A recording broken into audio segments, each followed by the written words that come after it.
성령의 살바라 이 땅에 불러오소서. 네, 반갑습니다. 산골의 아침입니다. 오늘 말씀은 요한계시록 20장 11절부터 15절까지입니다.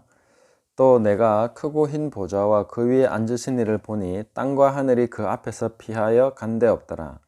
또 내가 보니 죽은 자들이 큰 자나 작은 자나 그 보좌 앞에 서 있는데 책들이 펴 있고 또 다른 책이 펴졌으니 곧 생명책이라. 죽은 자들이 자기 행위를 따라 책들에 기록된 대로 심판을 받으니 바다가 그 가운데에서 죽은 자들을 내주고 또 사망과 음부도 그 가운데에서 죽은 자들을 내주매 각 사람이 자기의 행위대로 심판을 받고 사망과 음부도 불못에 던져지니 이것은 둘째 사망 곧 불못이라. 누구든지 생명책에 기록되지 못한 자는 불못에 던져지더라. 아멘. 자, 오늘 이 말씀을 통해서 예수님의 재림에 대해서 한번 정리를 해보려고 합니다. 천년왕국에 대해서 전천년이냐 후천년이냐 혹은 무천년이냐 하는 이런 것들을 다 접어두고 우리가 그냥 성경 본문만 봤을 때에 본문만 놓고 봤을 때에 어느 본문이 예수님의 재림을 말씀하고 있는 본문인가, 이것을 우리가 확인할 수 있으면은 천년왕국 논쟁이나 이런 것이 좀 정리가 되기가 훨씬 수월하겠다, 이런 생각을 하게 됩니다. 우리가 성경의 다른 부분들을 쭉 취합해서 예수님의 재림에 대해서 큰 그림을 하나 그려볼 수가 있습니다. 베드로후서 3장 8절에서 13절을 보시면은 그때 하늘이 큰 소리로 떠나가고 물질이 뜨거운 불에 태워진다. 그리고 새하늘과 새 땅을 바라보게 된다. 이런 내용이 나옵니다.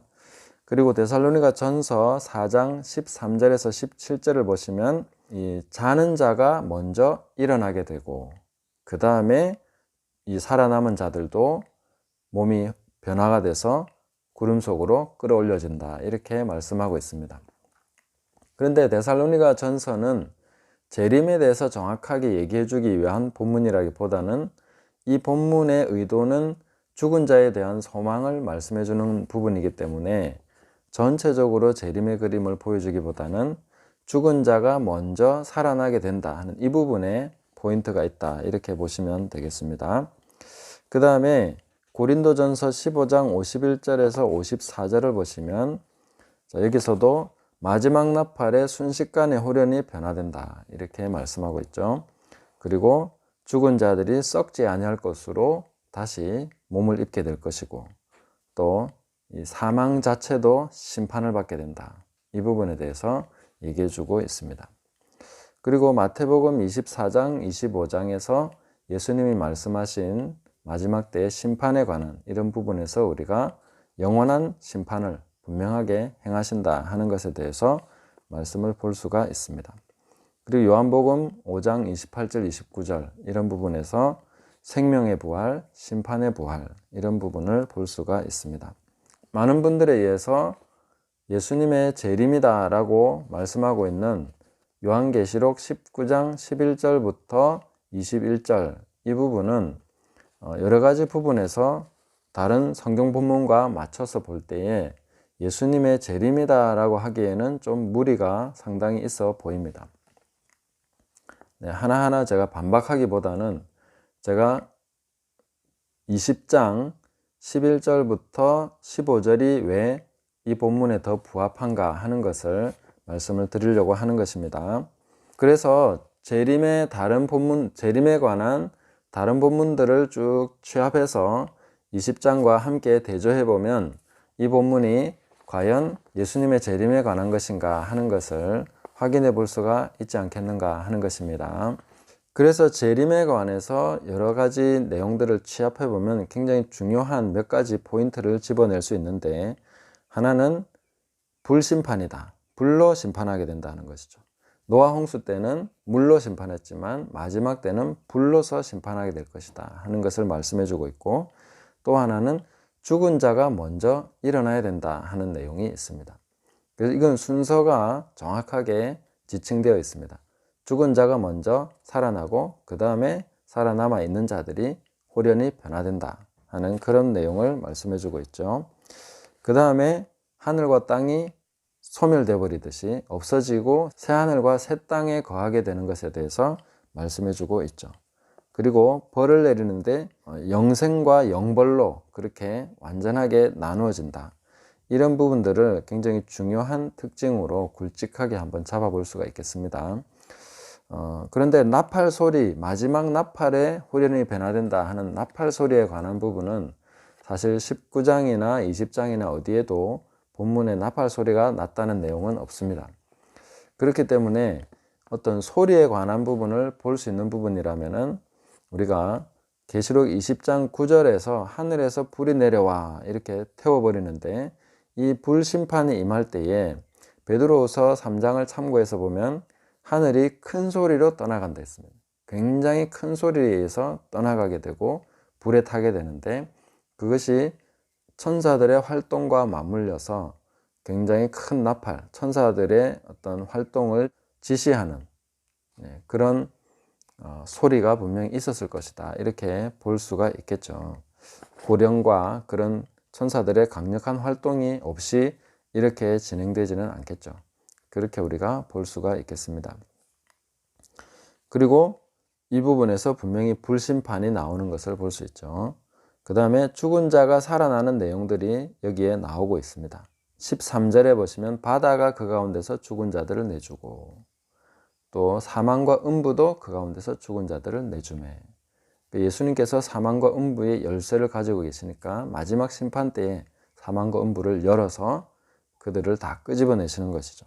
그렇게 해서 완전히 심판을 하시고 사망 그 자체도 심판, 불에 던져서 심판하신다. 이렇게 볼 수가 있겠습니다. 그 다음에는 이제 새 하늘과 새 땅이 여기에 나오고 있죠. 11절에 보니까 또 내가 크고 흰 보좌와 그 위에 앉으신 이를 보니 땅과 하늘이 그 앞에서 피하여 간데 없더라. 이게 옛 하늘과 옛 땅이 다 없어져 버린 거죠. 그리고 새 하늘과 새 땅이 21장 1절에 등장하고 있습니다. 그 다음에 이제 상벌록을 가지고 분명히 행위들을 따라서 심판을 해서 불못에 던져지고 이렇게 생명책으로는 또 영생으로 영벌과 영생으로 나누어지는 이 장면을 볼 수가 있습니다. 그렇기 때문에 전체적으로 우리가 성경의 다른 부분들과 맞춰서 봤을 때 계시록 20장 이 본문이 예수님의 재림과 가장 부합한다. 그럼 구름을 타고 오신다고 했는데 그 구름은 어디에 있습니까? 크고 흰 보좌에 앉으셨으니까 그것을 우리가 구름이다 이렇게 볼 수 있지 않겠나 하는 것입니다. 이런 부분들을 우리가 참고를 해서 볼 때 그러면 계시록 20장 이 본문이 재림이라면 천년왕국은 그 전에 있었던 일이 되는 것이죠. 이렇게 우리가 보는 것이 좋겠다 하는 것입니다. 그래서 천년왕국 중심으로 우리가 본문을 해석해야 되는 것이 아니라 본문의 해석을 전체적으로 맞춰보고 그러면 천년왕국은 이 본문보다 앞에 있는 내용이니까 어쨌든 이 재림 이전의 천년왕국의 내용들이 전개될 것이다. 이렇게 보는 것이 맞지 않겠는가 하는 것입니다. 그래서 이 본문이 재림이 확실하다면 천년왕국에 대한 논쟁에서 굉장히 중요한 부분에 대해서 뭔가 하나를 확정할 수 있는 그런 근거를 우리가 확보했다. 이렇게 볼 수가 있겠습니다. 그리고 이제 심판에 있어서 보면은 짐승과 거짓 선지자는 19장 20절에서 이미 불못에 던져졌습니다. 이 불못은 영원한 심판입니다. 그런데 전체적으로 영원한 심판이 되기 전에 짐승과 거짓 선지자가 먼저 불못에 던져집니다. 이 부분도 사실은 우리가 살펴봐야 될 부분이 참 많이 있다고 생각합니다. 그렇지만 아직은 제가 좀 잘 모르겠어서 다음번에 깨닫게 되면 알게 되면 제가 다시 한번 알려드리겠습니다. 산채로 불못에 던져진 그런 존재들은 구약에서도 우리가 볼 수 있는데 다단과 아비람 그리고 고라의 자손들 중에 이 반역했던 그 사람들이 땅이 열려서 산채로 그들은 완전히 그냥 땅속으로 삼켜졌죠. 그게 바로 불못에 바로 던져진 것이다. 이렇게 볼 수가 있겠습니다. 그 다음에 이제 마귀가 불못에 던져지고, 그 다음에는 마귀와 그의 종들을 위해서 예비된 영원한 불못에 말씀에 순종하지 않았던 그 사람들, 또 인류, 사람들이 함께 이제 심판의 부활로 나와서 그들도 영원히 불못에 던져지는 이런 것을 우리가 성경을 통해서 확인해 볼 수가 있겠습니다. 마지막으로 사망과 음부도 불못에 던져집니다. 그래서 사망 그 자체가 없어져 버리는 것이죠.